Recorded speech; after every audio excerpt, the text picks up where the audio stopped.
Welcome back to the Allgoods, Vietnam through the eyes of love. I'm Elisa Allgood. Today's episode brings us to September 16th, 1971. Just one day earlier, my parents had been together at the Hilton Hawaiian Village in Waikiki, closing out their week of R&R. My dad boarded a plane back to Vietnam on the morning of the 15th, and my mom followed later that night, flying back to San Antonio, Texas. The next day, both of them sat down to write. These are the first letters after their reunion. My dad's from Vietnam, and my mom's from San Antonio. We'll start with my dad's letter. 15 September, 16 September. My dearest love, I love you with all of my heart. You are so precious to me. On top of that, you are the prettiest girl in the world. Whoever said that pregnant ladies are pretty sure hit the nail on the head. Baby, I have relived the last week over and over in my mind 1,000 times. We loved so wonderfully together. We love apart, but when we are together, that love just radiates. I love you so very much. I had 4 of the prettiest letters to read when I got back, plus 2 cards. You are the sweetest wife in the world. The reason for the question mark on the front is that I left you on the 15th and I got here on the 16th. But I love you more and more no matter what day it is. I got here about the same time you left Honolulu. I hope you could enjoy the day a little bit. I know you were sad. I was very sad on the airplane. Baby love, I forgot to get the residence paper from you and send it to Bill. I am sure that you will send it before you get this letter, but if not, send it along to me. Okay, sweetheart? I will write Bill tomorrow. I found his address in your letters. I will ask him about the notary public. Oh, baby, I love you so. Our week in Hawaii was by far the best week of my life. I loved every minute of our stay. Do you know that the longest period of time we were apart was when I went to pay the bill? And that was only for 10 minutes. I love you so much. Ken and Pi had to have a blow-by-blow description of our trip, and of course I obliged. They both got excited and said, "No Kona Village for me. They are going to do what we did." How about that? Ken and I also talked to Pi and told him that he was a dumb shit not to go home on leave. So he went to the telephone and called his wife, commercial, and told her that he would be home on leave the 15th of October for 14 days, and not to argue.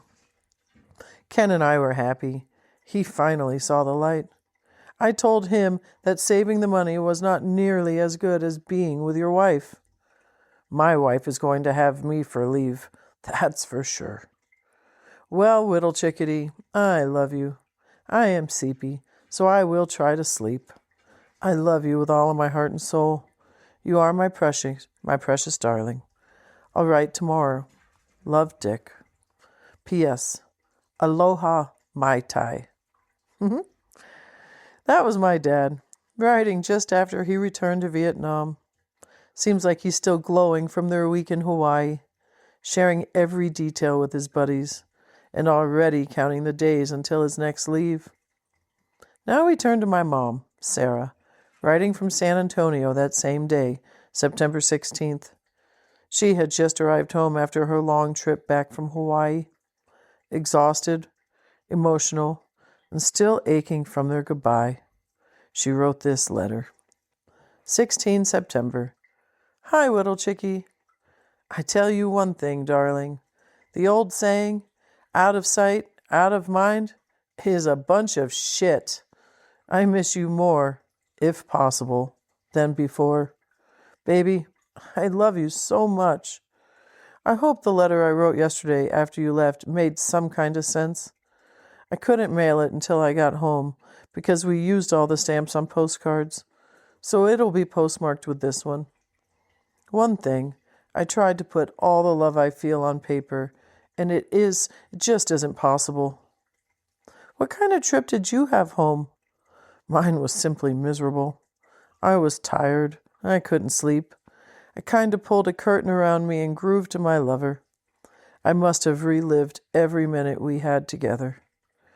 I'll be the happiest woman in the world when my husband finally comes home to live with his wife.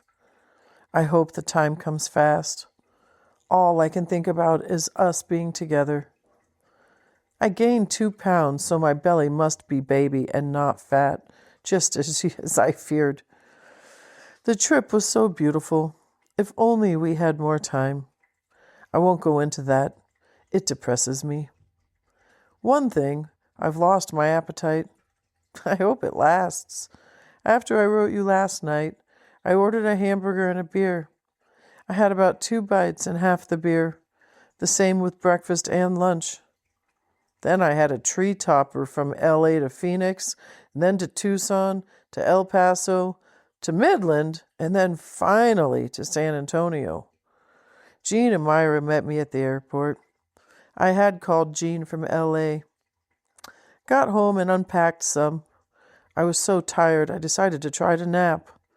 Well, the damn phone was ringing off the hook. I finally gave up the nap idea. I got up and I walked down to Becky's to see the baby. Well, the baby was still in the hospital. The day she was to come home, the baby got a fever, 103, so they're checking the little fellow for everything. She is so worried. I think he probably got pneumonia. That will cause a rise in temperature. When I hear things like that, I get scared. I pray our baby will be normal and healthy. I'm sure all expectant mothers have the same fears. I can't help but worry some. You don't worry. I'll do enough for the both of us. Baby, why don't you check and see just what it would take to have you home on emergency leave when the baby is born? You know what Dr. Brecken would have to say or fill out on paper? If I knew the details, he might do it for us. At least we could try. Okay, sweetheart. Darling, I'm so tired. I'm going to close now and try to sleep. I miss you so much. The bed is empty without you. Even little Richard doesn't help tonight. Only to have you here to hold me and then rub tail to tail. Darling, I love you with my everything, forever and always. Sarah. Geez, those were my parents' letters of September 16th, 1971. The first words they exchanged after spending a week together in Hawaii. My dad was back in Vietnam, sharing stories with his buddies, and my mom was back in San Antonio, heartbroken, pregnant, and exhausted from the long trip home. Together, their letters show the whiplash of wartime love, the joy of reunion, and the agony of being torn apart again. Boy, thank you for walking this story with me and listening along as I unpack these stories for the first time, letter by letter. Thank you for listening to the Allgoods, Vietnam Through the Eyes of Love. If you'd like to support this project, you can do so at buymeacoffee.com/The Allgoods Love. Until next time.